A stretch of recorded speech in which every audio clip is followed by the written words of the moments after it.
Good evening, everyone. We are so excited to have you join us tonight. We are the voices of women in ministry from the Women in Ministry group from the Princeton Theological Seminary.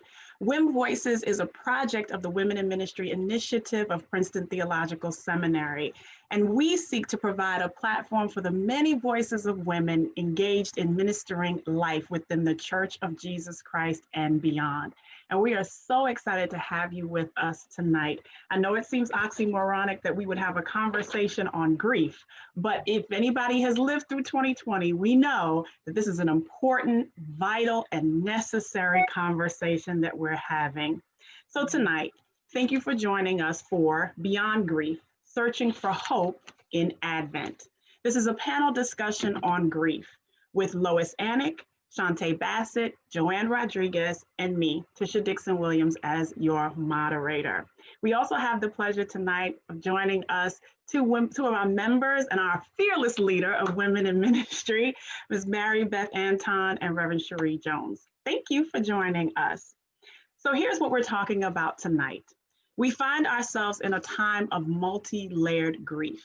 Pandemic, job loss, quarantine, eviction, hospitalization, isolation, lockdown, death, loneliness, the threat of killer hornets from the other side of the planet, meteors that are going to miss Earth by miles, you name it, we've experienced it. So tonight we want you to listen to our panelists as they discuss grief in its many manifestations in our lives as women and as women ministering to and with others. Advent is about the promise of hope and light entering the darkness of our world. So tonight we want to answer this question. How might the light and hope of Advent speak to us in our grief? Again, we're super excited for you to join us tonight. Let's meet the panelists. First, on this august, esteemed lineup of panelists, we have Reverend Lois Annick. She's a pastor and certified life coach and pastoral psychotherapist. Next, we're calling her affectionately Dr. Tay Bassett, who is also a pastor and a psychologist, who also has an impressive resume. Her students call her Dr. B. And she is adjunct assistant professor of psychology for the City University of New York and Long Island University Post. Pastor Tay, as she's known in the ministry arenas, is also the pastor of counseling and mental health of the Excelling Church in the Queens campus. We also have with us Reverend Joanne Rodriguez, who is a minister and executive director of the Hispanic Theological Initiative at Princeton Theological Seminary. She's also part of the Hispanic Theological Initiative Consortium at Princeton Theological Seminary since 2002. I also just want to go back to Reverend Lois's bio. She's an ordained Presbyterian minister, professional certified coach in the International Coach Federation, and pastoral psychotherapist for the American Association for Clinical Pastoral Education. And I had to go back and say that because I'm a true advocate for the critical collaboration between clergy and mental health professionals. And so thank you all for joining us this evening. So here's where I'd like to start. I want to start with Reverend Annick. As a pastoral psychotherapist, you are committed to the concept of post-traumatic stress growth as it relates to grief. Can you explain the concept and how we navigate our post-traumatic stress in this season of grief, and more specifically, 2020? Absolutely. Let me start with telling you where I really became introduced to that. And that's through a book that I cannot highly enough recommend that people have on their bookshelves. It's called Resilient Grieving by Lucy Hohn. It's just stunning. I have been running grief groups for years, and this one really changed my life. This just came out in like 2019. It's wonderful. Or no, actually, maybe 2016, but wonderful book. Lucy Hohn is a graduate of the University of Pennsylvania's positive psychology program. And when she lost her 12-year-old daughter to a very tragic accident, began to think about how does all this stuff that I'm studying relate to what I'm going through, and how can I practice what I preach? How can I integrate what I've been studying into my life. Of course, she was devastated by the loss of her beloved daughter, but she started to look at how do we grow through grief. And she's in this book, she talks about post-traumatic growth. We're always talking about post-traumatic stress, but we're not talking about, well, what happens, how do we move through that? And interestingly enough, when I ran the grief groups I ran, I called Growing Through It, because I think I intuitively at the time knew that we needed to declare that we're going to grow through this experience. There is a fair amount of research that showed that people who did that fared better through the whole recovery process. But I really didn't have as much on the ball until I found Lucy's book and until I started thinking about post-traumatic growth. It's a theory that was put forth in the 90s by two psychologists, and it holds to the fact that psychological struggle following adversity can often result in positive growth afterward. So we think of people, remarkable people who survived the Holocaust.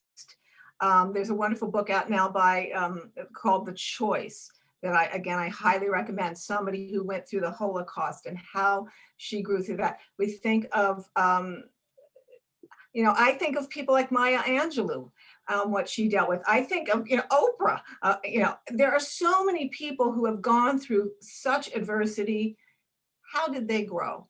And so that becomes the thing that I want to hold out in front of us, is the question of growth.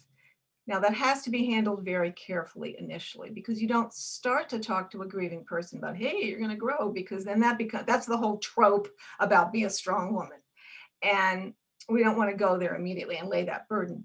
But we want to somehow hold before our grieving people the possibility. So it's a very nuanced conversation, right? They're feeling like they've been run over by a freight train.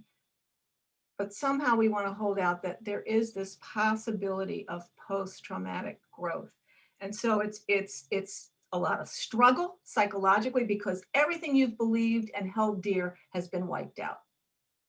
And so there's a huge psychological struggle, but as they can move through that, new beliefs, new theologies, can be formed. So we can see positive results, very much so. And in this book, Resilient Grieving, she talks a lot about that. So I highly recommend that people keep that on their bookshelf. Resilient grieving. I love that. You mentioned something, you said, what I wrote down was, most people want to go through it, but we don't grow through it. I think that is highly profound, because I think one of the things that happens with grief is we just want to get past it. And what I have learned, especially in this season, is grief will not be denied, and that grief demands her respect. So I love that idea of growing through grief and having something on the other side of it. Right. That's powerful. Right. And in this book, she really lays out some important steps people can take. And I've put together a little list. I don't know if you want me to share that now, if you want me to do that. Oh, sure. That'd be fantastic. Right. So what one of the things Lucy Hohn says is, choose where you're going to put your attention. Because it's easy to put our attention into all that we've lost and how hopeless we feel. Her professor at Penn, Karen Rivik, said that resilience is more a matter of making it your intention to put your attention here rather than there. So where are you putting your attention? That is a critically important piece in terms of the recovery. Who do you talk to? What sorts of stuff are you reading? How much time are you spending on the internet? What is pulling your attention towards hopelessness? So really, the whole question of attention. We have to take time to feel the pain. As you said, respect her. We have to let the tears flow. We have to feel the pain. Lucy talks about a thing called the grief ambush. And she has a little story of, going into the supermarket that she used to go to all the time with her daughter, and completely unexpectedly just bursting into tears and feeling this horrible pain. That's going to happen. We're going to experience grief ambushes, and we have to allow the tears, and we have to allow the pain. Some days we're going to feel like we're going crazy. And it's important to acknowledge that I'm feeling crazy, but you're not. Of course, the paradox is when you can say that, you're not. But there is this sense of I'm losing it here, right? So it's acknowledging that feeling. It's breaking time down 1 minute at a time, 5 minutes at a time, 1 hour, 1 day, 1 week. So it's really breaking it into manageable chunks. It's having realistic goals. Grief demands so much energy that some days people just can't get out of bed. And you know what? There's going to be those days. So being realistic. At the same time, setting goals, having some kind of routine that can help. Just having a routine. I remember one of my clients who was recovering from all kinds of devastating loss, and he had one of those sweet little legal pads. I got one right here, and he would write on it, get up, get dressed, eat breakfast, so just having a structure can be enormously helpful. Remember your values. Remember what you value. Remember what's really important to you. Mr. Rogers said, look for the helpers. Look for the helpers, right? Who are your role models of post-traumatic growth? I cited Maya Angelou and Viktor Frankl, and I think of who are the different people you have seen survive and thrive after devastating loss. You have to figure out what's true for yourself now, because remember, all kinds of mental maps have been thrown in the blender. So what's true for you now? And this is my favorite one. What is your story? So what's your story from the past and how it happened to you, what happened to you? And then wait for it, it's the best, it's Brene Brown. How do you want it to end? Because she says we have orphaned parts of our story. And when you know your story, you get to write how it ends. So thinking of the past, but also how do I want this story to end? That is absolutely phenomenal. Thank you for those pointers. There's so much that can be pulled out of that one thing. Just two thoughts. One thing in particular I want you to think about, because I heard it in also when you initially spoke, and for some reason it brought up the idea when you talked about surviving the Holocaust.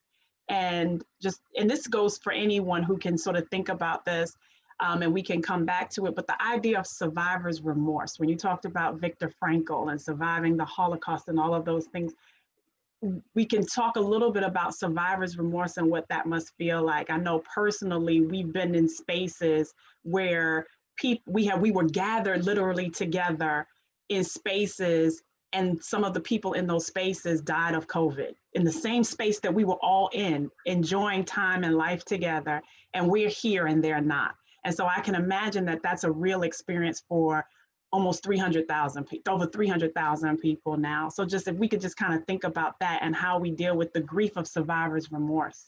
Why them and not me in this season? Thank you so much, Reverend Anik.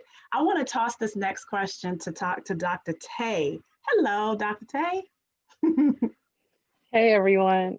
Hey, so as a psychologist and educator, this is a big one. Can you speak to grief as it relates to academics? And I'm talking across the board, those who are in pre-K and those who are trying to finish their doctoral work, running the gambit. How can you speak to us about grief and how it relates to academics? How is grief directly affecting academic performance, and more specifically, if you can, in this virtual space? Absolutely. So one of the challenges, and as I was thinking about the question, students haven't had the opportunity to grieve. If you think about it, we haven't had the opportunity to grieve because, I say we because when you're in an academic space, you're with the students, right? But they haven't had the opportunity to grieve because they went straight from being in person for learning to being remote. Like depending on your institution, you might have had a couple of days of leeway to kind of get it together and get your devices, but students haven't had the opportunity. They've been largely expected to perform in these unprecedented circumstances. I can't tell you how many times I've heard students say to me in counseling, but I didn't register for online classes. So they haven't had the opportunity to grieve the loss of their life as they once knew it.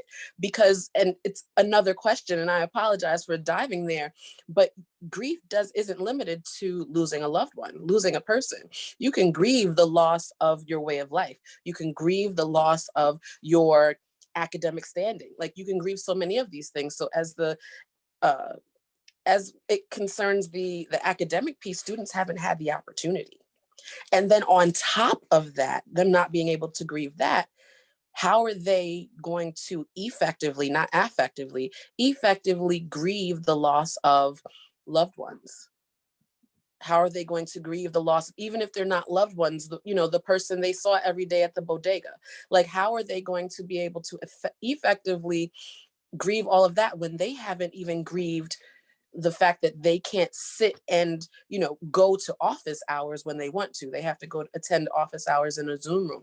So how does that look? How does that manifest in the classroom when in the advisor's Zoom office? It looks like perfectionism, because you have some students who, they say, well, I have to do this. I come from a long line of strong people. I come from a culture of strong people. I have to be strong. I have to manage. I have to get this done. So you have the overachievers who are doing their best as though they haven't missed a beat, like they're still in the classroom. You have the students who fall off the face of the earth, so to speak. So they are registered for your class, but they're not attending, because things have gotten so heavy for them that class has been one of the things, not maybe the only, but most often one of the things that they have dropped. So you have the overachiever, you have the person who, in their eyes might not be achieving enough. And you have the student who comes into the counseling center where I serve, and they're just like, I don't know what to do, because a lot of the students aren't in a place to identify what they're going through, what they're experiencing. So they'll come, they'll get an intake at the wellness center, and they'll say, well, I haven't been sleeping and I don't know why. And, I'm isolating. I'm not really sure what's going on. And as the clinician, I'm able to say, you're anxious. And you told me that it started around February, March. It's because of the pandemic, but they're not the clinicians. As the clinician, it's my job to say, okay, well, it makes sense to normalize what they're feeling, to let them know that, hey, I understand where you're coming from, not to minimize what you're going through, but so many other people have been experiencing similar things as a result of the pandemic. So normalize, and also let them know that there's hope. Like, it's okay. I've had plenty of students say, oh my gosh, I feel like I'm going crazy.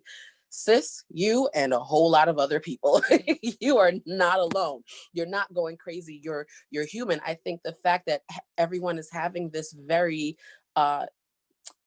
emotion-driven reaction to what we're experiencing in the world, it shows that you're human. It shows that you still have feelings. It shows that you're still in touch with what is going on. Those who are not having any kind of emotional response, those are the folks that we really need to, we as clinicians and we as leaders in the church have to really be mindful of, because those are the folks who will go under the radar, who will suffer in silence. And then when they end up in a psych ER, like, well, we didn't think anything was going on. Right, nothing was going on, but we weren't attentive to that. So the grieving process is very different for students. It's different for everyone, because these are very different times. You're grieving a lot of things at the same time. So it's complicated grief. So it's very challenging for students, because things are different. There are a lot of like applied science classes or majors at the institution where I teach. Can you imagine doing your clinicals on Zoom? Can you imagine being a vet tech and learning the anatomy of like avian anatomy on Zoom.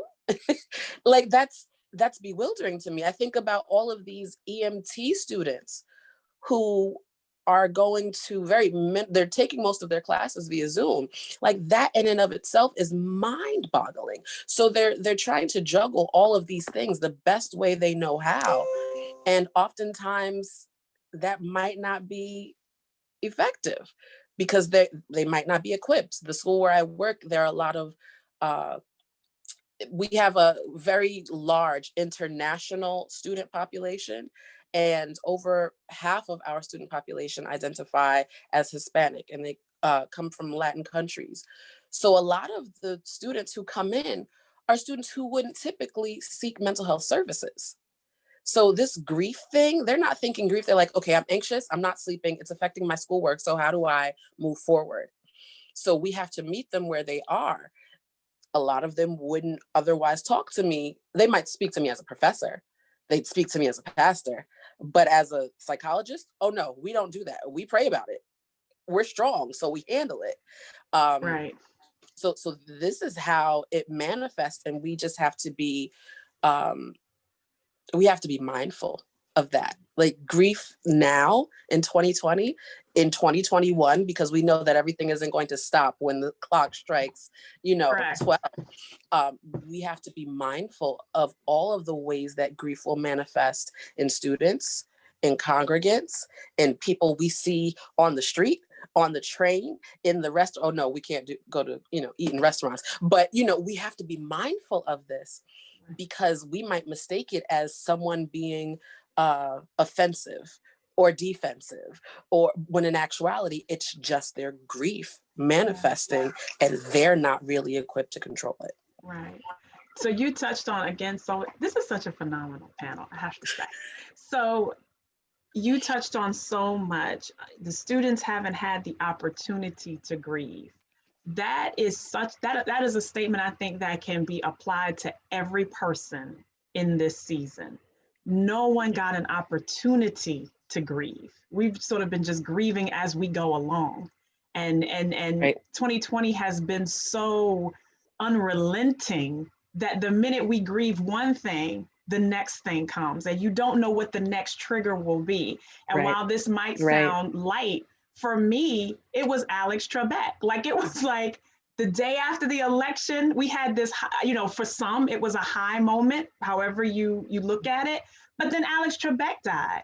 And that seems to some such a little, but for me, that was like, I can't take one more thing. Right. So we don't know where our next trigger is going to come from. It could be something that seems small, but it's just, so yes, students haven't had the opportunity to grieve, and I would dare say fill in the blank hasn't had the opportunity to grieve. Right. Can you Exactly. just touch a little bit also on not just the students, but the parents of these students? And the grieving process of the routine of sending your children to school every day, as opposed to them being in the house. And if you want to, you can expand that even further, and sending your spouses to work every day. And one day you wake up and you hear your partner on Zoom and you're like, I'm married to that guy. Like, okay, so this is what we're doing for the next 9 months. Okay, can you talk a little bit about that, the home family dynamic and not having the opportunity to grieve? Where do we start? It's families are different. I'm not sure what the statistics are right now, but it's sad but true. Domestic violence has gone up, and I'm guessing that separations and divorces have gone up as well. They might not be completed because the courts were closed for a time, but we're realizing that as we are in this enclosed space with these people, we're realizing that, wow, this might not be the person I married. This is how my kid acts in class? Are you serious? So there's been a lot of aha and eye-opening moments, but then the question is, what do we do with it? What do we do with this information? Okay, so I have this new information about my spouse, my children. How do we move forward from there. And it's been a challenge because there have been a lot of areas in our lives where we haven't been able to move forward. Why? Because things are closed.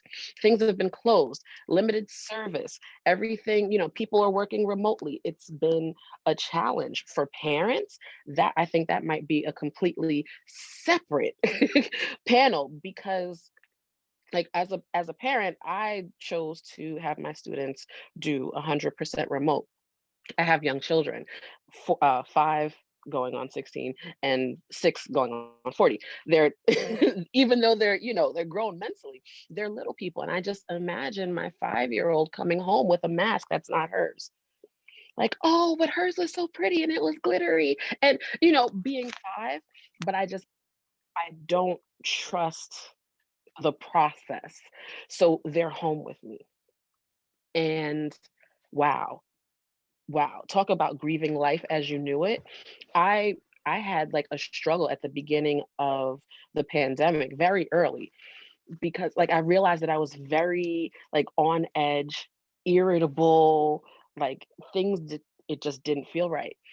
And I realized, as the psychologist, because I'm analyzing myself, like I realized that my office was my safe space.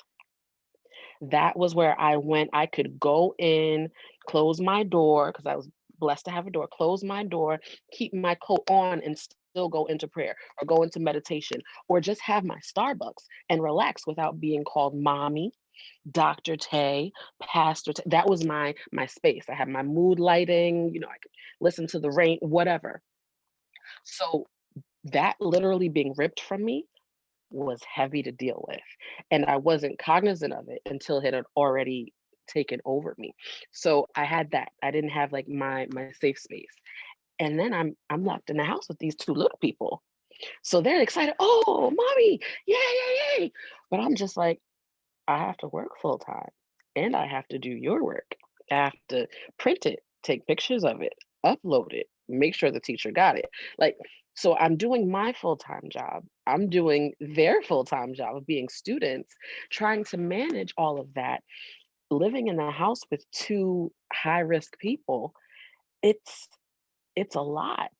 It's a lot. So I think with parents who are both schooling their children at home and working full time, even if they're working part time, that balance, it's challenging because we didn't have an opportunity to kind of slow walk ourselves into it. We had to do it, get it Right. done. Right. So that transition was very challenging, has been very challenging, continues to be challenging for a Mhm. lot of people. So going back to, I guess my whole section has come full circle. We haven't had the opportunity to grieve. Yeah. I Like love some the people have actually lost their jobs, yeah. not even losing, their way of life, but they've lost their jobs, but they haven't had the chance because they have to keep going, especially if you have children, especially if you have a spouse especially if you have a ministry. We haven't even We have gone it. there. Yeah, that's where Reverend Rodriguez comes in. Oh yeah. It's like my hat goes off to you who like lead ministries. Like I'm an associate pastor, so there's a lead pastor that I can defer to. Right. But Oh yeah. like we're essential workers, Yeah. because you still have congregations. They still need to eat that spiritual Yeah. food, whether we're in person, virtual, or not. So it's to Yeah. sum it up, it's a lot. It is a whole lot, and you gave me the perfect segue to to just transfer right into ministry, because it is true. I remember there was a time in the beginning out here where I am in New York and Suffolk County where clergy were not considered essential workers. So when we got the lit, we were like, wait a minute, where's the pastors? Where's the priests? Where's the imam? Wait, hold on, clergy, and we're not.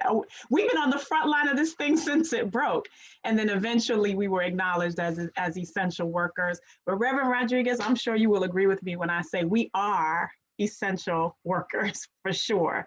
So I want to ask you a question. In your work, and I loved this part of your bio, it says in your work, you believe in conjunto, partnerships to do impactful and result-driven transformational work.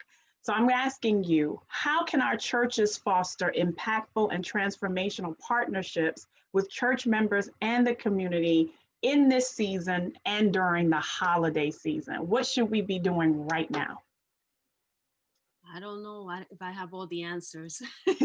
First and foremost, I want to say that the work that I do is to support PhD students, Latinx PhD students in religion and theology, to finish their PhDs and go on to be scholars, mostly to be scholars in academia. But many of them have taken the route of also do bivocational work, which is both doing work within a church as well as in the academy, and others are fully in the academy and others are fully in ministry as chaplains and senior pastors. So I have a very varied group of Latinx scholars. Is also ecumenical and multidisciplinary. And as we know, the Latinx community is very diverse. So it's multi-layered. I also administer we manage a consortium of 24 PhD granting institutions, and that's where we get the Latinx students from. The consortium is nationally represented. And so I have students in the East Coast, West Coast, mostly in the United States and central coast in the United States. So we've been doing this now for 21 years. 25 years. We're entering our 25th year in 2021, and I've been part of this organization for 21 years. I totally agree with Dr. Bassett. Not only are students grieving this or trying to figure out how to grieve it, but faculty are as well, and ministers are too. There are ministers that their ministries have not been as, they just have learned to do the technology pieces of doing ministry. They're not familiar with doing it, so they've had to learn how to do this. And there are ministers that have decided to work, to continue to meet in person with masks, and there are some that have completely doing the ministry online.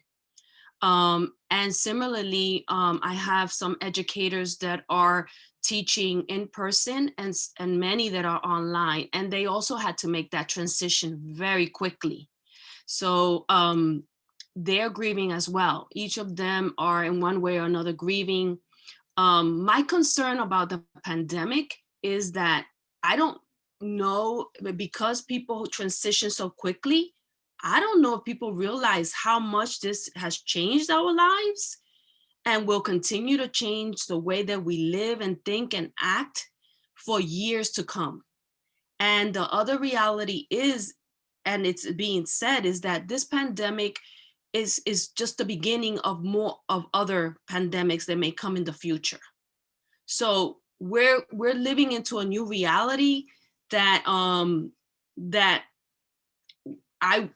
concerned with technology as well, how it consumes our lives and how we also use it to escape feelings and relationships. So I don't know if I have all the answers, but I do know that that is something that is continuing to act into different pandemics, because what I have seen with this pandemic is that it's created more and more fear in people, all people. And fear is a dangerous emotion because it can either incapacitate us completely, where we become so depressed that we can't do anything, or we can go in the cycle of great rage and anger and do a lot of harm. So so one of the ways in which the HTI community has done things differently and models different things differently is that we use the term en conjunto. And en conjunto in Spanish, it translated easily is together, but it's much more than that. It is a holistic approach at supporting our students and scholars. It's honoring and respecting every voice that we work with. So we try to stay away from hierarchy in the way that we do our work, because sometimes relationships can be authentic because you're afraid to say something in front of someone who has a certain status in your institution. And what we have been able to model is we listen very carefully to the students and what they need, to the faculty, what they represent and their experience and their wisdom.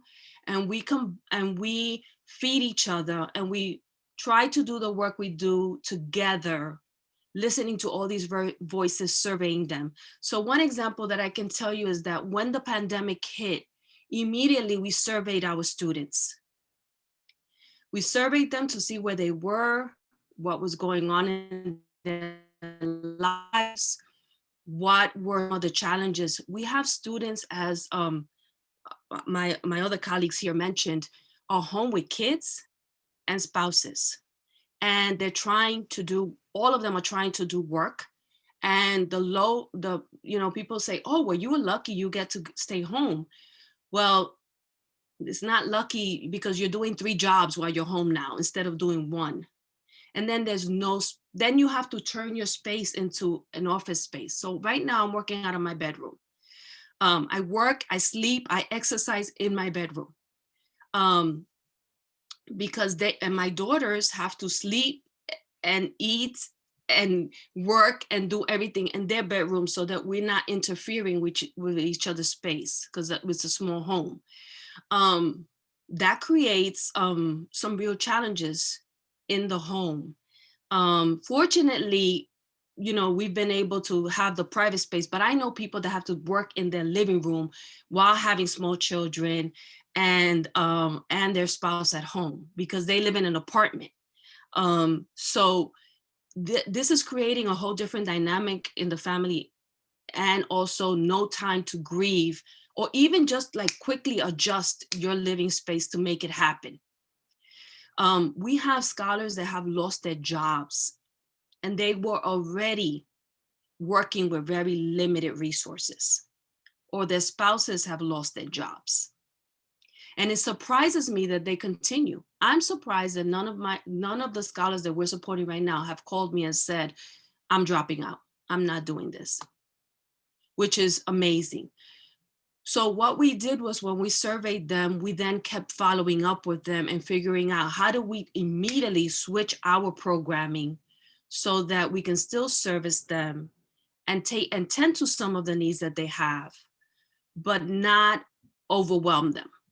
So some of our programming that we usually do in the summer, then we had to survey the faculty, and the faculty was in a real funk, because they were overwhelmed with having to immediately switch over to online.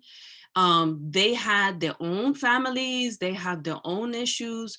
We had a lot of students that have lost family members, spouses,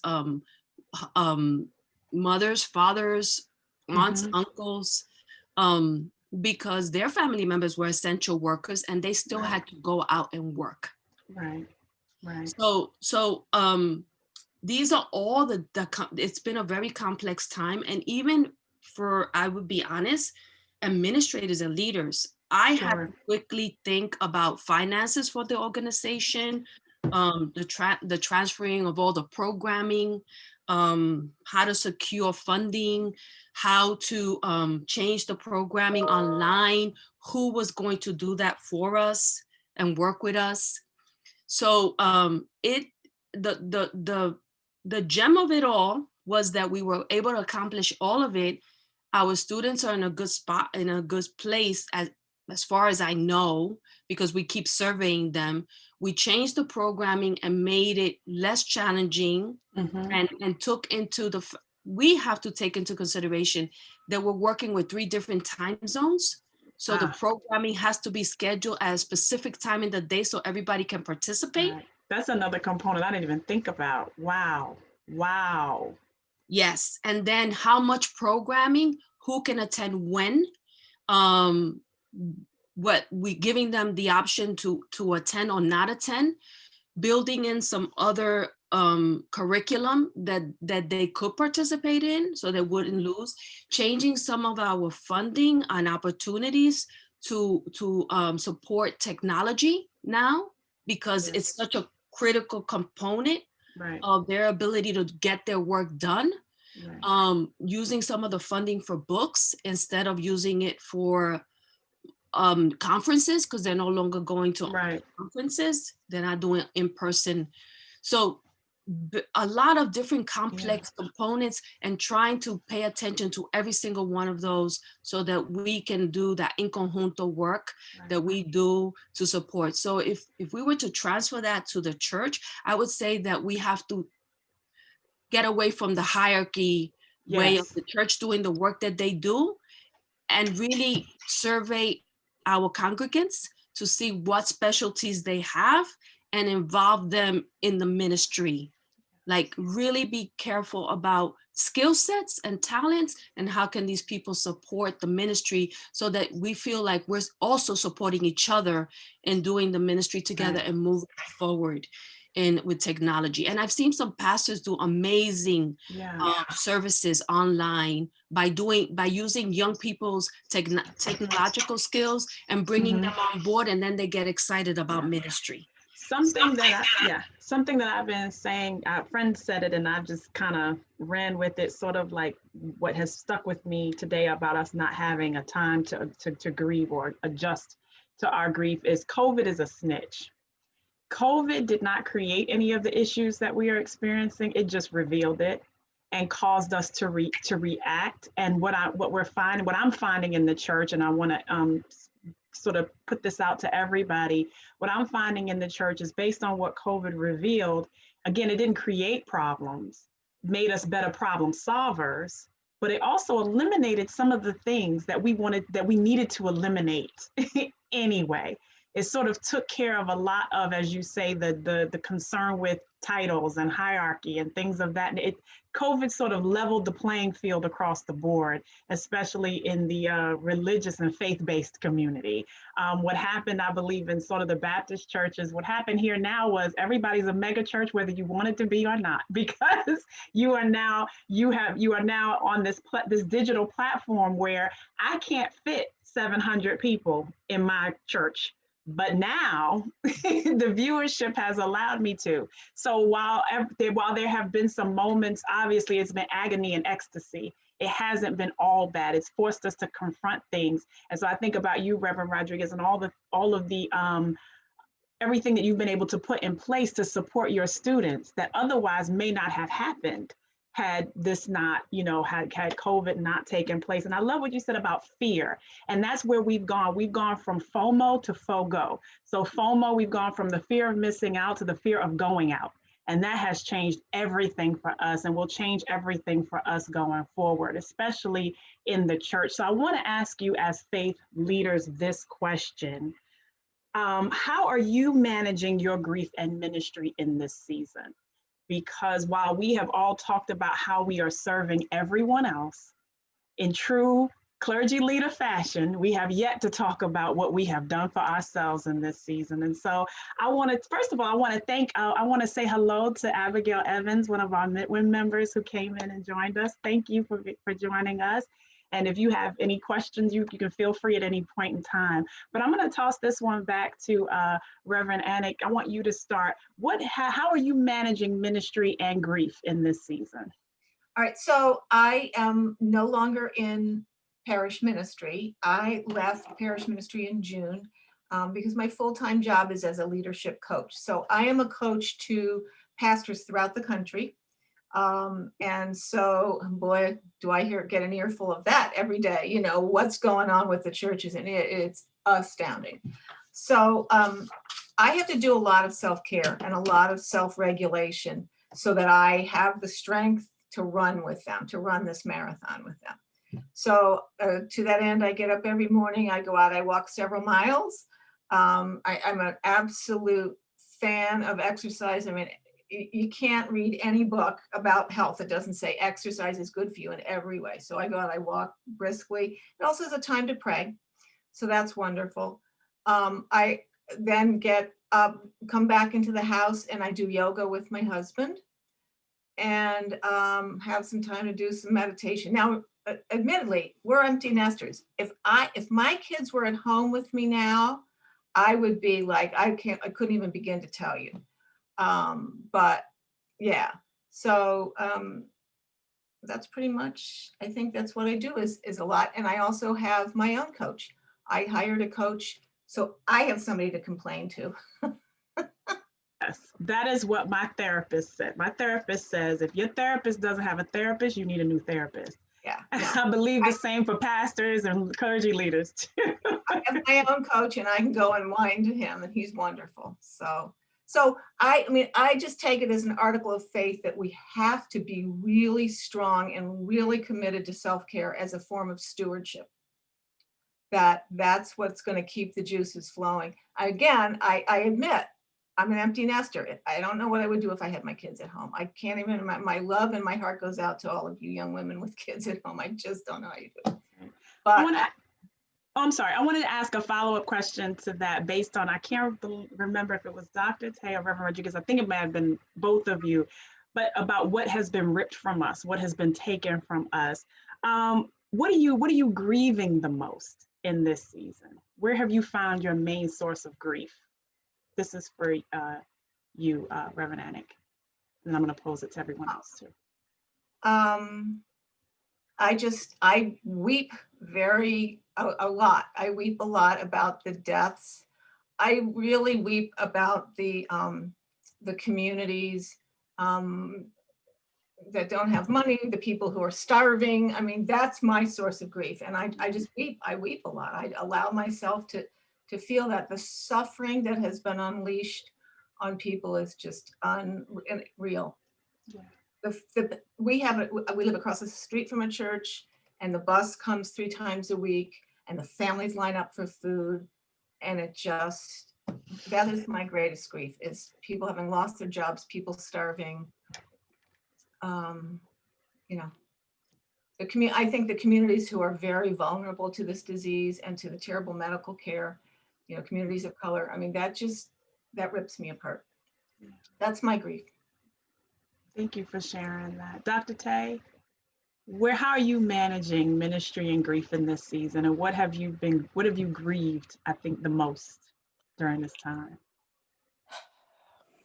Grieved the most, I think, life as we know it. And not as it pertains to me, because I had my come to Jesus time at the beginning of the pandemic, but realizing that there's so many people who are being affected by this, but in ways that they have not yet realized. That's what grieves me, because I love that you said the COVID is a snitch. Like, there are people who have been anxious for most of their lives and haven't realized it.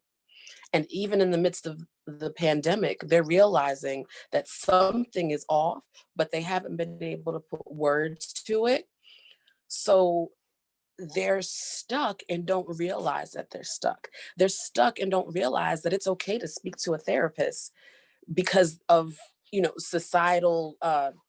societal stigma and things like that. So we have a whole population of people who are going to come out of this pandemic and not know what to do with themselves, because they're going to be different people and they did not get the help that they needed in the process. So I guess occupational hazard, that's my concern. That's what I'm grieving, because there are communities that already didn't believe in the management of their mental health. Now they're going to be on the other side of this traumatic pandemic, and they might have full-blown PTSD and not even notice it, and meaning that they won't be getting the help. That's a concern for me. That's scary. And as far as ministry is concerned, like I've never stopped going to church. So that's like, some people say, oh my gosh, I just need to be in the building. I need to just be, fellowshipping with believers. And I'm on the production team. So I never, I never left church. You are essential. I realized that, yeah, like before the, the state said it.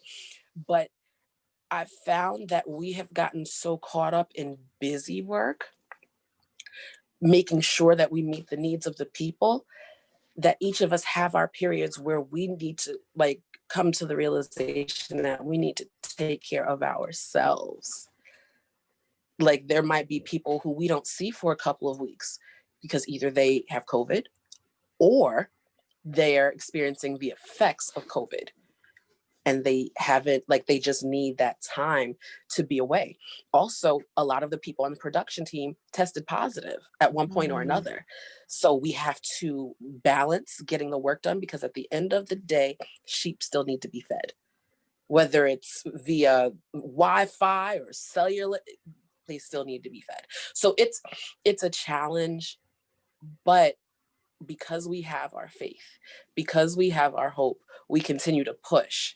It's just important that as leaders, we realize that we can take a break from that push. We can be weary, but faint not. Like we can take those moments and we can, steal away, because even Jesus stole away. Right. Jesus took his time away to pray. Our pastor went on vacation with his wife in the midst of a pandemic, but I was so glad because he's been on every Sunday, every Thursday, mostly every Thursday, but every Sunday he's been in the studio. Everybody needs a break. When we don't take a break, that's when we break. Correct. So it's a that. challenge, but we need to really be mindful of what our supports are and make sure that we have those supports established and know that we can go to our, sisters and brothers in ministry, that we can, send the kids here when we need a break. It's really about establishing a solid support system. I love that. When we don't take a break, that's when we break. Mm-hmm. Reverend Rodriguez, how are you? You talked to us about how you're managing certainly your programming, but what have you been grieving the most in this season? I think I've been grieving for a while, since 2016.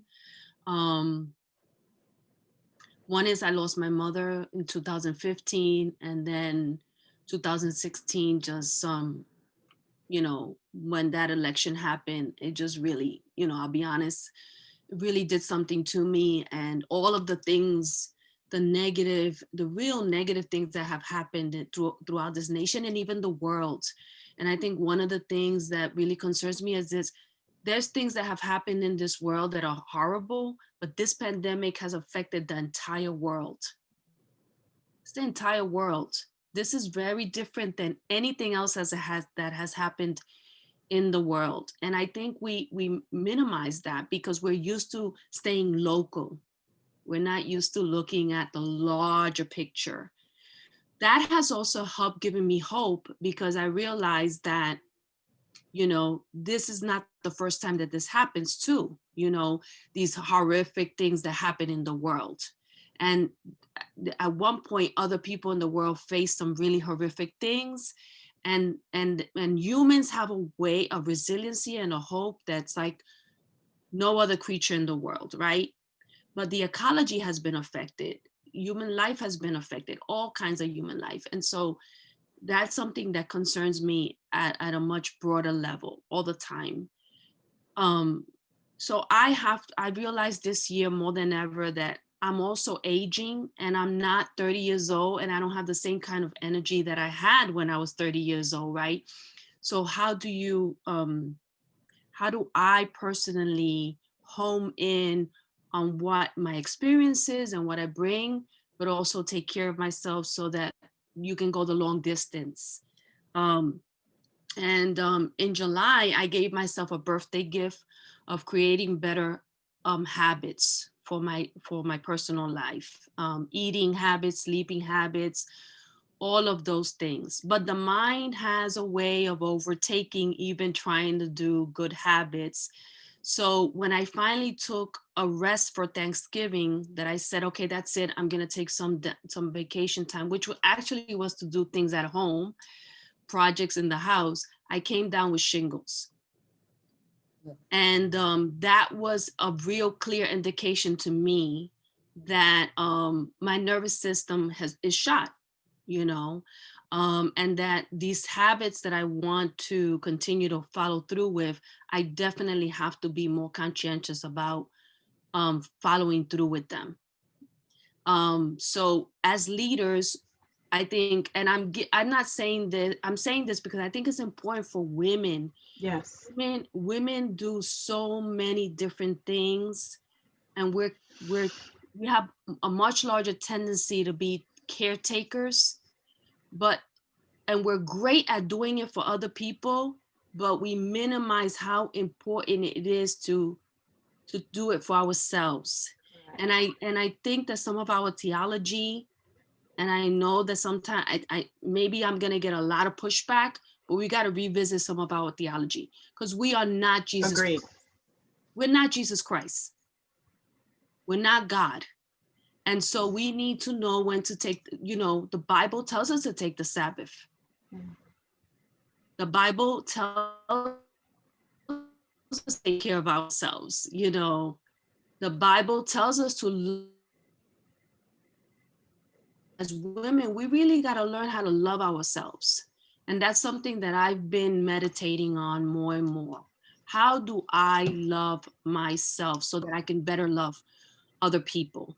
Because if I'm denying myself the same kind of care and love and nourishment that I give to others, something's wrong in that picture. Yes. Yes. Something Thank is you. wrong in that picture. It really, really is. And we, yes, as women, have to do a better job at taking care of ourselves when we are responsible for taking care of so many people, institutions. We've heard it. If we go through this whole panel of people, everyone will have a multitude of people, places, businesses, everything that we take care of all at once, and somehow we make it look so easy. And I think sometimes because we make it look easy, people don't think that it's difficult. It's like what they said about Ginger Rogers and Fred Astaire, that she does everything he does just backwards and in heels. And it looks so beautiful and so graceful, but she has a few other things stacked against her as she does all of that, right? I recently heard I'm sure. Can I say something? I don't know if this is going to make sense or not, but I am sitting here loving listening to everybody. I mean, it's so, like, I could cry. It's so rich. So rich. And I'm sitting here and I'm thinking, okay, we don't want to add one more thing to our already teeming plates. But I'm wondering if part of ministry moving forward in this awful time wouldn't be gatherings of people like this who are diverse in terms of age, right? So like, I'm a boomer, what is this like for the millennials? What's it like for, white women and women of color? What if we made some cohorts where we could talk about that and have empathy for each other's place in life? Like, it has been so good to hear Dr. Tay talk about, I know that Cherie, we talk about, being home with the kids, and that's just, and I'm an empty nester, so I have other privileges that you guys don't have. But like Reverend Rodriguez, I am getting older, and so I have issues with that, and so I'm vulnerable to COVID around that. So what if we had some cohorts, some loving cohorts that were really mixed up, where we could see and hear each other talk about how we're getting through this, how we are going to do post-traumatic growth. I love that, Mary Beth. I love it. See, COVID is a snitch. It reveals. Into that too, that conversation. Yes. It's been so rich to hear about you all. I know you, but to hear you share sort of your innermost thoughts about that, these various struggles. And I've been working on an article about transforming society in light of the pandemic, because I think that sometimes we can be so weighted down with getting through, what's it going to be like on the other side? It can be better, and how do we begin to shape that? And I think that what it looks like is going to be so important about the voices that are heard. That's why I think just this group here has so much richness of experience and perspective, to bring to the table as we begin to look at a new world. I've benefited from being part now of 4 churches. So the pandemic has allowed that I'm a parish associate in 2. My son has just been called to Brick Church in New York, and my other son is Wow. on the vestry at Trinity Episcopal in Princeton. So I'm literally involved with these 4 churches, Fairfax, Lawrenceville, and that never would have happened without, these stream services and everything. But So I love that you said that, and I love that you said that, Abigail Evans, and that Reverend Anik, what you talked about when you talked about just the different generations that we come from. What's interesting is that before COVID hit, before we got into this season, the question in most churches was, why aren't young people coming to church? And I think what's going to happen now is, why aren't the seniors coming back? That's going to be the question as we come out of, because like, why aren't the seniors coming back? And I think part of that is what you touched on is they have found platforms now. There's a whole world in this digital space that's been opened up to so many people, and who are now, I know the mothers in my church, I can hear them already. Pastor, it's 22 degrees outside and my bursitis is acting up, so I'm going to catch you on the YouTube. Like, I'm sending my tithes, but I'll be at home, and so it's like, it's opened up a world. And to your point, they can watch everyone that they love. They are not limited to one service. They now can watch everyone. So this is, and I think this is, again, an exciting time. While it's difficult, it opens up so many areas of opportunity and creativity for us in our churches and faith-based organizations. Reverend Jones, I saw your hand. Yes. So I wanted to say thank you, Lois, for suggesting that. I think that is a wonderful idea. And what's happening, what I'm realizing is, everyone, I think Dr. Tay mentioned it earlier, like people are feeling like they're the only one, and normalizing what we are feeling can help people, get through this, we're all grieving in some way. A friend of mine posted on Facebook the other day, and she's a mom, she's a pastor's wife, she's a teacher, she's an entrepreneur, and she does a lot. And to what Reverend Tisha said, we can make it look easy. And she posted, she said, I know I do all this stuff, people think it's easy. She said, but I'm asking for prayer for my daughter. She's like, because she's already an anxious girl, and she is like, something must have happened with dealing, it all came to a head that day. And she said, just please pray for her. So I reached out to her to see, how her daughter was doing. She's like, she's just okay today. She said, I have to quickly get her therapy because, she's like, this is like, and I said, well, I understand, because I'm dealing with similar issues with my children too. And she and I have been talking about doing something to get mothers together to talk about the challenges we are experiencing, our children are experiencing, we're experiencing along with them. And she said something so interesting. She said the church is so concerned about the numbers, like who's showing up to virtual church, or, should they open back the doors back up because of whatever. She said, these are the things that the church should be dealing with. Like, this is more important than all of you. Like, you're just concerned about numbers. And what about what we're really struggling and dealing with? And it was just like, what, it's true. And that's how I feel too. And then another thing, so my kids are home, but the school district is open. So we chose remote learning. And normally we get these messages from the superintendent, it seems like every day, sometimes twice a day, with an update, like more COVID cases have been reported. So some students or some teachers have been reported to be positive, and the school will be closed for a day while they do extra disinfecting, or they were able to do it in time and whatever, contract tracing. So school will still be open the next day. And today he called, left in it, and he said, I'm happy to tell you some good news. He said, the nor'easter is expected to come, and we are going to have a snow day tomorrow. There will be no homework. You absolutely cannot do any virtual learning. Our kids have lost so much, in this year. They deserve to enjoy a snow day. That is, something that, every child and parent, adult, teacher, everyone looks forward to, a snow day. And when I heard that message, I really started to cry. And I think, Lois, you said it, I wrote notes. You said, expect grief ambushes. And I felt like that's what I experienced. So you gave me the words for what I felt, because it's like I've been grieving. Every time the superintendent calls, it's bad news. And it's like, as soon as I see that number come up across my screen, I don't want to know another thing he has to say.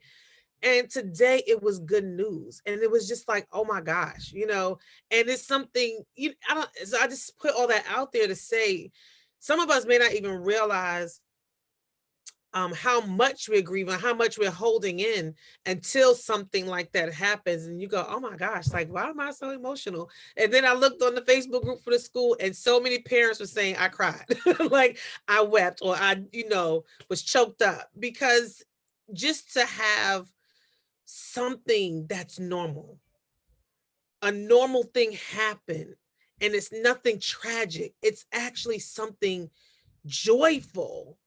It was just like, thank God. It's, and so I think we're all looking for more of those moments of joy, something to help us to breathe, because I think we're holding our breath until whenever COVID goes away.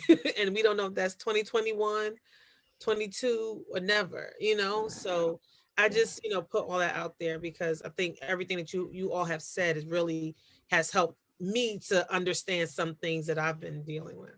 I think that's fantastic. I'm going to go to Dr. Tay and then Reverend Anik.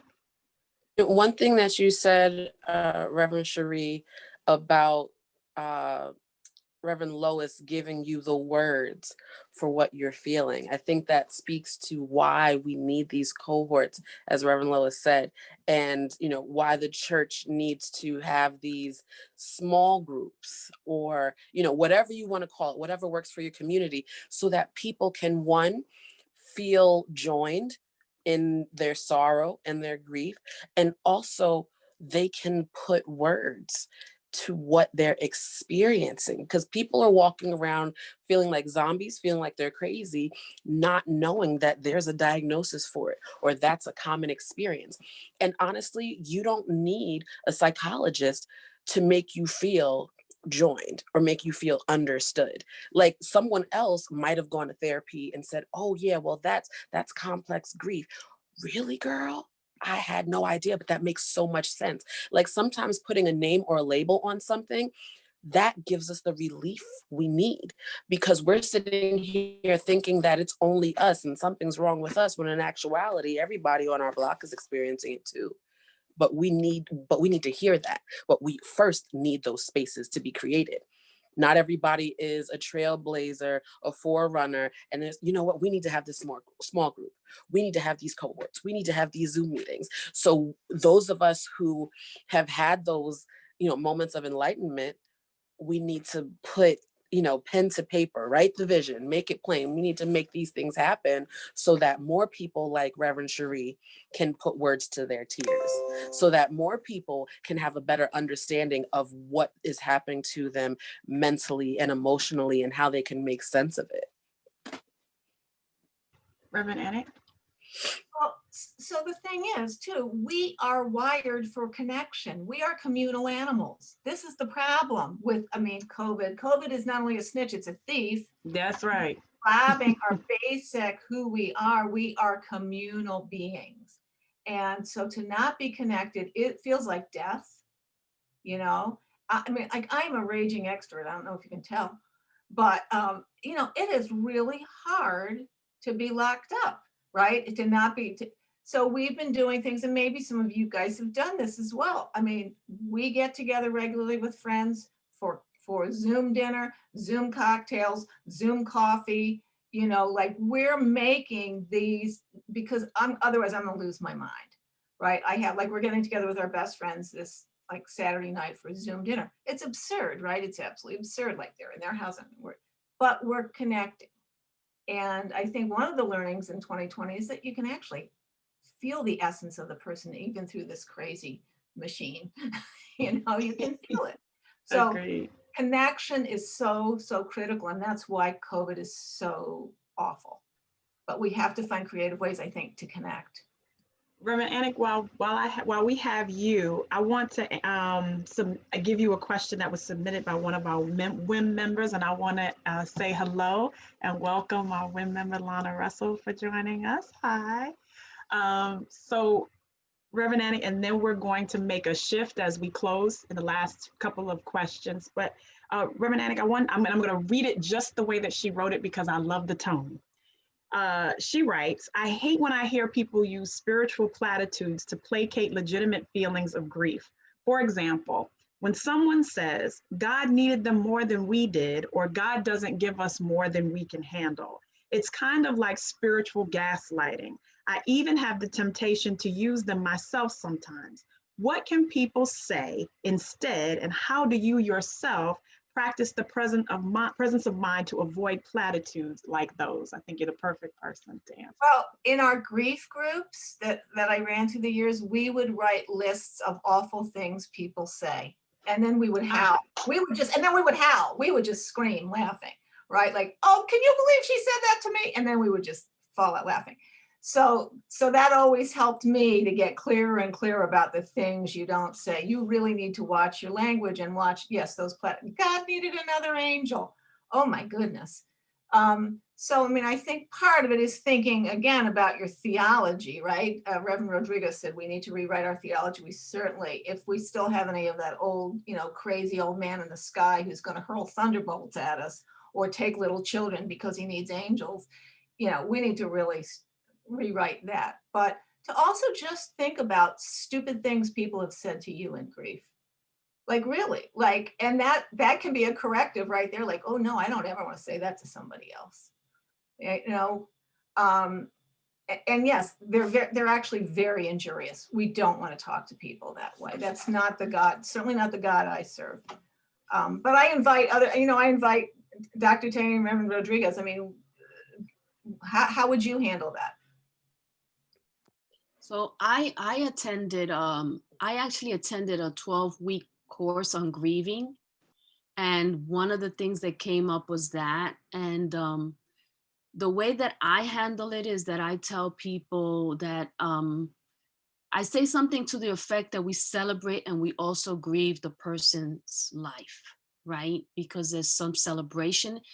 But the other thing that I've been thinking a lot about is the theology again, how we don't embrace death in our theology.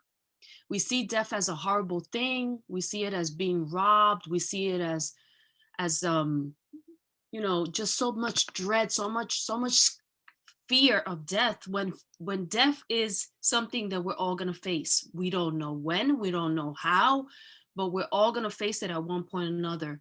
So how do we speak of a theology where we begin to help people understand death as part of life, right? And how important it is to be present. So one of the things that I think the pandemic has taught me anyway is that breathing, if you lose your breath for I think less than 3 minutes, you lose your life. And then everything else doesn't matter, right? You don't have anything else, you're dead. So really, what's most important right now, even at this pandemic? Is it our work? Is it, being accomplished? Is it a perfectionist attitude? Is it, the carrot that your profession may hang, or even the ministry hang in front of you? What is most important? And for me, it's presence. It's foremost presence. So even if I have a report to write, but somebody tells me somebody died, I'm gonna pick up the phone and call that person and say, how are you? What's going on? How are you feeling? Or someone's going to, someone writes and says, I'm really depressed. So I'm just like, I'm at wit's end. I'll stop and I'll say, are you available for a conversation? Or even myself, sometimes just giving me a little bit of wiggle space to get up in the morning if I'm not feeling well and ease into the day instead of like feeling like I have to be online at 8:30 in the morning.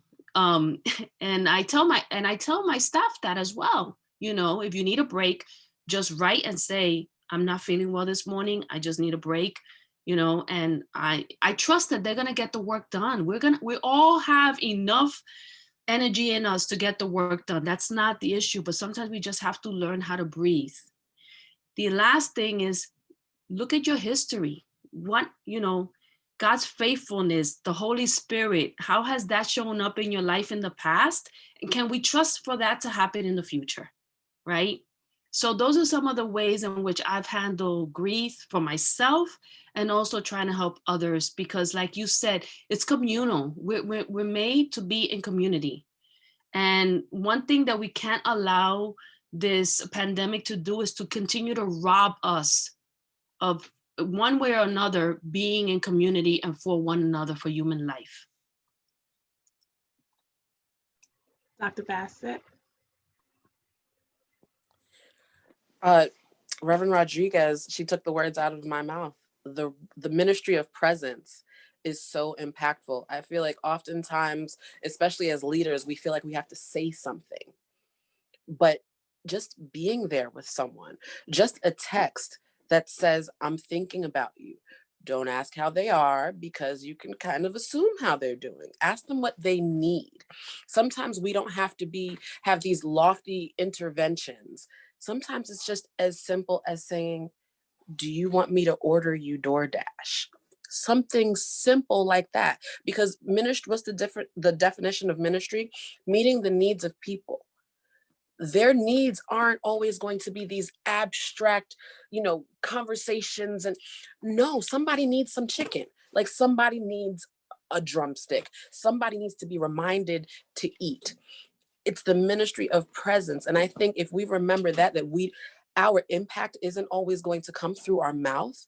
If we remember that, then that will put us more in the line of, let me just be there for this person. I don't have to say anything. It's probably going to be more impactful if I do something. But that's not biblical, because death and life lie in the power of the tongue. But as far as meeting a person's need in that moment, you don't necessarily have to say anything. There have been times in the Bible where someone just sat and got a download, right? You can just sit in someone's presence and they feel your sympathy. This is so powerful. So yesterday I had the opportunity to do a lecture on something I'm calling emotionally intelligent preaching, the emotionally intelligent preacher. And one of the things that I touched on was something you just said, Dr. Bassett, the idea of, an emotionally intelligent preacher understands their motivation. And so I use the example of Ezekiel, I think it's Ezekiel 3, where he was sent to Tel Aviv. And he said, and he sat among them in his anger, in his heat. He said, in his heat, in his bitterness, God sent him to this place, but he sat among them for 7 days. He sat where they sat. And then after that 7-day time, the word of the Lord came to him. And sometimes that's what we have to do, even as preachers. We have to sit where they sit, feel what they feel, and then wait on God to give us what we're supposed to say, as opposed to, as the writer said, placate and platitudes and just trust the Lord, just pray about it. When we know we are both spirit and flesh, that we have minds and hearts, and all of those things need to be tended to. So I love that you said that ministry of presence. I absolutely love that, the ministry of presence. So I want to pivot here as we close out to ask two pivotal questions. And this is for everybody who's on the screen right now. And if you just take a couple of seconds, just these two questions. We talked about grief. We talked about the kinds of grief that we're managing. We talked about how we're managing it. But here's a question, and Reverend Jones touched on it. How do we find joy in the midst of grief? And our final question, our guiding question for this conversation, how might the light and hope of Advent speak to us in our grief? This is for whoever feels so moved.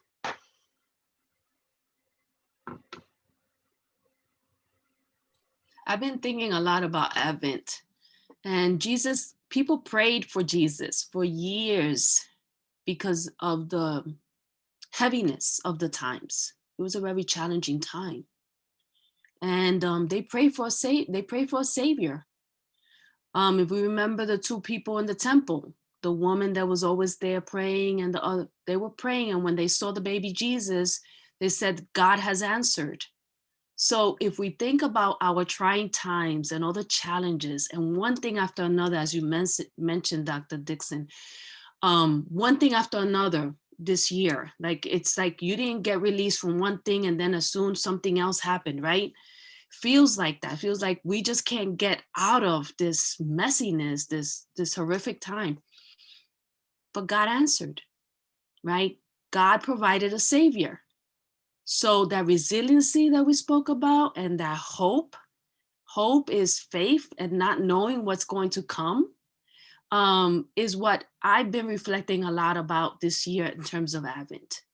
That in one way or shape or another, God is answering, God is providing, and to see the opportunities and to be present. You know, so for me, I've learned to stop and really enjoy the girls. I know that some of us feel like, oh my gosh, I got my kids, and I get it. You know, there are times where I just want like, leave me alone, you know, when they want to come into my room at 10 o'clock at night, and that's when they have a burst of energy and I'm ready to just like, I want to go to sleep. And if you disturb my sleep, then I'm not going to be able to go to sleep until 1 o'clock in the morning. And then I have to get up at, you know, at 6 o'clock in the morning, and you're getting up at 9, you know, so it's that kind of like, yeah, I love you, but at the same time, not at this time, right? So I think it's the joy of laughter, of still finding time to laugh and be quirky and do those Zoom calls with your friends and tell them that you love them. This morning I was praying and I was in tears because I was thanking God for all of the ways that God showed up this year, even in the midst of so much tragedy. My heart was filled, and I'm going to write it to the people and tell them that I love them. And I work with these people, and it's not words that we use, but it's such a powerful word. And it is what theology is about, right? Really, it's about love, right? And yet we don't use that word. So I really find joy, and I am excited about 2021 because I'm looking for God continuing to show up, just like when Jesus came and God answered those prayers. It's beautiful. So I think of joy as God's great nevertheless. I think I tend to distinguish it from happiness. I see it as God's great nevertheless, that it is the Easter joy. It's like we've been through crucifixion, now resurrection. It's very deep, it's very complex and embedded. And I think for me, the question every day is, where can I find joy today? And I'm very committed to going back to being committed to post-traumatic growth. It's a large part of that is being committed to seeking out the joy in each day. And I forgot to say earlier, part of the way I do that is through a practice of gratitude, is really writing gratitude lists and thinking, and it's just what Reverend Rodriguez was saying, oh my goodness, God has been so faithful. Awesome. I'd say the same. I was thinking gratitude, focusing on the things that you do have, focus on the things that have been positive. Like, you know, we can get so bogged down with the negative, but we have to really force ourselves to practice gratitude and to focus on the good things. Like even I was tears are welling up as you two women were speaking. Like I'm thinking about the most COVID positive in mid-April. And I mentioned earlier that I live with two high-risk people, my son who has asthma and my grandmother who is 84. I should know, yes, 84, doing the math in my head. The fact that she went to the hospital 3 or 4 times during this pandemic and tested negative every single time, that's a miracle. Because you can tell your kids, oh, don't get in my bed, I'm quarantining. What are they going to do? Dive in at the same time, right? So I would be quarantining and they would be in my bed or on my pillows and then go upstairs and love on their grandmother. And the fact that she never tested positive is a miracle from God. So, but if I was so focused on all the negative things, not having that way of life that I was grieving, I would miss that. So we really have to give ourselves the time to sit and practice gratitude and think about the joy of the Lord, which should be our strength. And think about the ways that he's made in the midst of a pandemic. The fact that all 8 of us are on this screen right now, that in and of itself is miraculous. I'm sure we've been in contact with people who had COVID. I'm sure of it, but yet we're here. So like Reverend Anik said, we have to practice gratitude. It's so important. I think that's what's going to carry us to the next season, whatever that season may be, whether it holds COVID or not. If we practice gratitude and continue to hold on to that joy, we'll be in a much better place. This has been the most dynamic, tremendous, transformational, enlightening, inspiring conversation. I started out by saying it seems weird to be excited about a conversation about grief, but now I know why. I think somewhere deep down, I knew what this was going to be. And I'm super grateful for each and every one of our presenters. I'm grateful to our leader, Mary Beth, for allowing us to do this and have this forum tonight, to all of our WIM members, Abigail Evans, Cherie Jones, Lena Russell, thank you for joining us. And certainly to this incomparable panel, Reverend Lois Anik, Reverend Rodriguez, and Dr. Tay, thank you all so much for just, oh my gosh, everything that you have done and are doing. So Mary Beth, at this time, oh, sure, sure. Mary Beth, did you want to give any remarks before I close this out? No, I just want to say thank you so much, Tisha, and all of you participating in this and allowing us to giving us this of your time it's just been terrific. And so thank you, and blessed Advent to all of you. And we will look forward to creating other spaces where we can be together. For sure. I just want to leave us with this closing thought. In the book of Psalms, Psalm 126, it reads as thus: "It seemed like a dream, too good to be true, when God returned Zion's exiles. We laughed, we sang, we couldn't believe our good fortune. We were the talk of the nations. God was wonderful to them. God was wonderful to us. We are one happy people. And now, God, do it again. Bring rains to our drought-stricken lives, so those who planted their crops in despair will shout hurrahs at the harvest." I believe this is the space that we're in right now. And Dr. Anik, you touched on something earlier, and this has been what I've held on to and what has helped me reframe 2020. In the beginning of this, I felt, why would God do this? Why would God take a new pastor and force me to pastor in the midst of a pandemic? That seems awfully cruel. Woe is me, right? Whole pity party. But then somewhere along the way, I began to reframe it. And I thought about this: forever, we are the keepers of the story of 2020.